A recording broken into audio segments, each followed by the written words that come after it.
Good morning, students. Today we are going to discuss the second part of the chapter number 3, synthetic fibers and plastic. तो today's topic is plastic. जैसे ही हम plastic का नाम सुनते हैं हमारे सामने कुछ आर्टिकल्स घूमने लगते हैं, जैसे चेयर, बकेट, मग, पेन, टेबल, फर्नीचर, बहुत सारी चीज़ें हमारे दिमाग में चले, किचन के आइटम्स। ठीक है, तो आज हम प्लास्टिक के बारे में स्टडी करें। Plastic is also a polymer. Polymer का मतलब, पॉली मीन्स बहुत सारे, मर का मतलब यूनिट्स।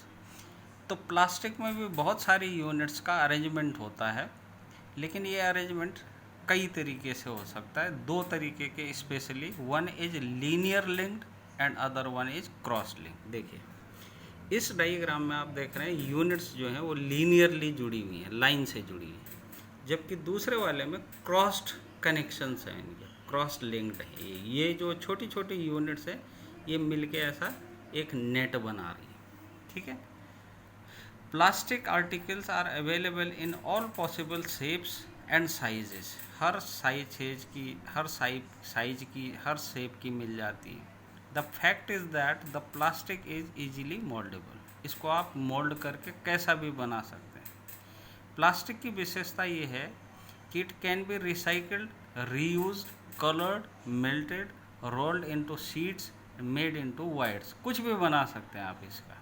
ठीक है, शीट्स की फॉर्म में या वायर्स की फॉर्म में बहुत सारे यूजेज हैं इसीलिए प्लास्टिक के। तो हम डे टू डे लाइफ में प्लास्टिक को बहुत ज़्यादा यूज करते हैं। अब प्लास्टिक जो है दो तरीके के होते हैं। ठीक है, पहला जो टाइप है वो है thermoplastic. The plastic which get deformed easily on heating and can be bend easily are known as thermoplastic. वो प्लास्टिक जिनको आप बेंड कर सकते हैं, मोड़ सकते हैं, हीट दे के उन्हें डिफॉर्म कर सकते हैं, यानी आप उसका टेम्परेचर बढ़ा के वो जो है मेल्ट भी कर सकते हैं उसे। इन्हें कहते हैं थर्मोप्लास्टिक, जैसे पॉलीथीन, जैसे पीवीसी। ठीक है, लेकिन कुछ प्लास्टिक ऐसे भी होते हैं जिनको मोल्ड एक ही बार किया जा सकता है, उसके बाद अगर आप मोड़ने की कोशिश करेंगे, बेंड करने की कोशिश करेंगे तो टूट जाता है। These type of plastics are known as thermosetting plastics. The plastic which when molded once cannot be softened by heating. These are called thermosetting plastics. For example, bakelite, melamine. अब आपने बेकेलाइट का नाम सुना होगा।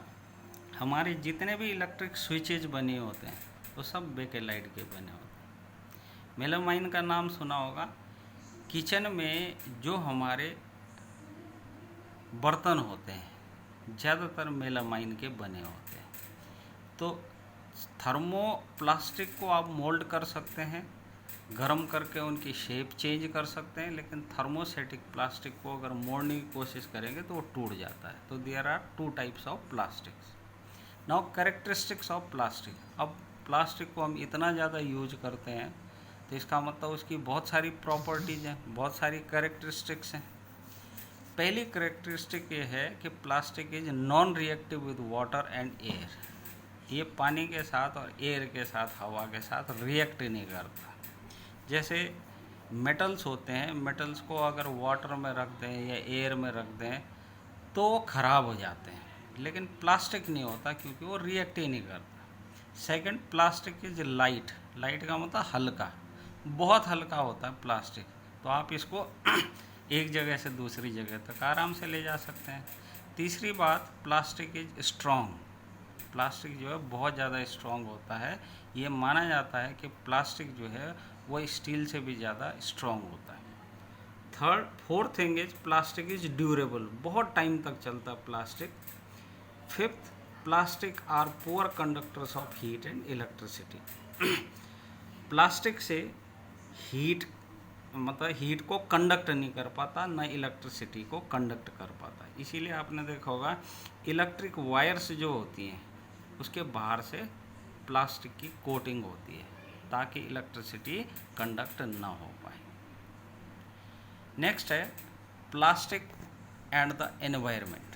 आपने दो तरीके के सब्सटेंसेस सुने होंगे, दो तरीके के आर्टिकल्स देखे होंगे। एक होते हैं बायोडिग्रेडेबल, दूसरे होते हैं non biodegradable. Material which can decompose through natural process such as action of bacteria is called biodegradable and which do not decomposed are called non biodegradable substances. जैसे पेपर है, पेपर बायोडिग्रेडेबल है, कुछ time बाद ख़त्म हो जाता है। लेकिन अगर प्लास्टिक को आप रखें तो वो डिकम्पोज नहीं हो पाता, ख़त्म नहीं हो पाता।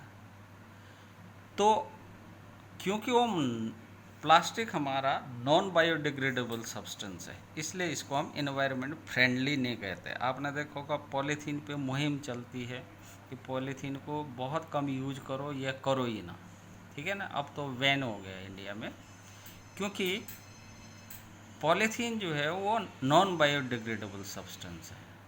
ये क्या करती हैं, एयर को पोल्यूट करती हैं, वाटर को पोल्यूट करती हैं। दूसरी बात, अगर आप इसको बर्न करने की कोशिश करोगे तो इससे बहुत सारी पॉइजनस गैसेज निकलती हैं जो हमारे एटमॉस्फेयर को हार्म करती हैं, तो एयर पोल्यूशन को भी बढ़ावा देती हैं। तो plastic is non biodegradable substance, so it is not environment friendly. In burning process, it releases lot of poisonous gases into the atmosphere causing air pollution. अब इसका क्या करें कि ये हमारे एनवायरनमेंट को नुकसान न पहुंचाए? तो we should adopt 5R principal, यानी 5R है। पहला है रिड्यूस, हम प्लास्टिक का कम से कम यूज करें, पॉलीथीन का कम से कम यूज करें। दूसरा है रीयूज, अगर प्लास्टिक की कोई चीज़ बन गई है तो हम उसको दोबारा यूज करें। तीसरी चीज़ है रिसाइकिल, अगर हमारे पास कोई आर्टिकल किसी काम का नहीं है तो हम रिसाइकिल करके उसको दूसरी चीज़ बना सकते हैं। Then recover and then refuse. These are the 5R principle. तो आपका ये जो चैप्टर नंबर 3 है ये इसी के साथ ओवर हो जाता है। आप इसके नोट्स ज़रूर बनाएं। Thank you very much.